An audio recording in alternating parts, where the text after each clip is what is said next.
Learn English with Science News. How to recycle non-recyclable plastics. A new process could cut down on the amount of plastics buried in landfills. The idea: convert some types that can't be recycled into a type that can be heated and then reformed. Of the more than 35.4 million tons of plastic produced each year in the United States, the share that gets recycled is relatively small. The Environmental Protection Agency finds just 8.4% as of 2017. More than one-third, it adds, eventually ends up sent to landfills as waste. Plastics can take hundreds of years to degrade or break down chemically, and when buried in landfills, they take up valuable space. Other plastic wastes end up in the oceans, streams, and other waterways. There they break apart into tiny particles called microplastics. Some contain harmful additives. Microplastics also can provide a surface for other pollutants and microbes to cling to, and those plastic bits can build up in some animals too. A few types of plastics can be melted and reformed into new items. Many drink bottles, Lego blocks, and other products, labeled with a 1 or 2, can be recycled in this way. Their molecules are basically long chains of repeating groups of atoms. So far, though, there's no way to recycle what's known as thermoset plastics. The prefix thermo refers to heat or temperature. The process to make these plastics takes soft solids or liquids and then cures them, usually by heating. That curing forms crosslinks among groups of atoms in this plastic. That network of linked atoms makes these lightweight plastics strong enough to withstand impacts. They're also good insulators for heat and electricity. Most of the plastic components in an aircraft are thermoset materials, says Ika Manaslochover. She's a chemical engineer at Case Western Reserve University in Cleveland, Ohio.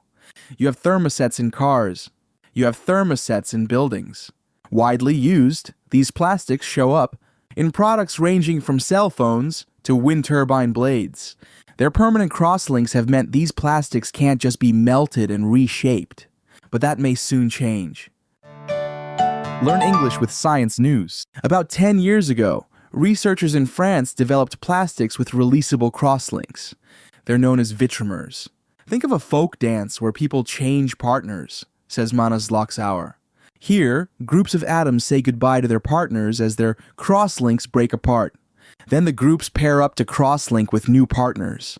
Last year, Manas Loxauer and Liang Yue, also at Case Western, were part of a team that developed a process to convert thermoset plastics into such vitrimers.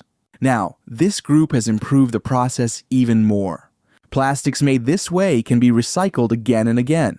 The team combined bits of one type of thermoset plastic with a tiny amount of a zinc-based compound. They added the mix to a ball mill. That's a high-energy grinder with uses balls made of metal or some other durable materials. The ball mill's mechanical energy turns the plastic into a fine powder. The process also creates radicals, molecules with one or more unpaired outer electrons. Radicals are very reactive, Yue says. In the mix, the radicals react with other molecules to convert cross-linked chemical bonds into the non-permanent types found in vitrimers. This powder can now be pressed into a heated mold to form a new shape. Later, the new plastic can be heated and molded again, without adding more of the zinc material. In that way, he notes, these plastics can be reprocessed over and over. A similar approach can work for other types of thermoset plastics too, Manas Loxauer says. Those might rely on chemicals other than the zinc compound. Some vitrimer plastics might even perform better than the original thermosets for some uses. Others might perform less well. For instance, one might withstand greater force before it breaks, but be less flexible. The team is now looking for business partners to help the group scale up its new process. More research on possible effects from different additives in these plastics also will be needed, Yue notes. His group described their new recyclable vitrimer plastics in the June 16th ACS macro letters. The idea to convert existing thermosets into vitrimers is very appealing, says Tanya Junkers. She's a polymer chemist at Monash University in Clayton, Australia. Even though it is a new process, it could be applied to polymer wastes produced a long time before, she explains.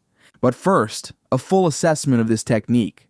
And the new plastics will need to be fully tested, she says. The team's approach is relatively simple compared to some methods Junkers adds. But it is exactly that simplicity that allows it potentially to be applied in the real world.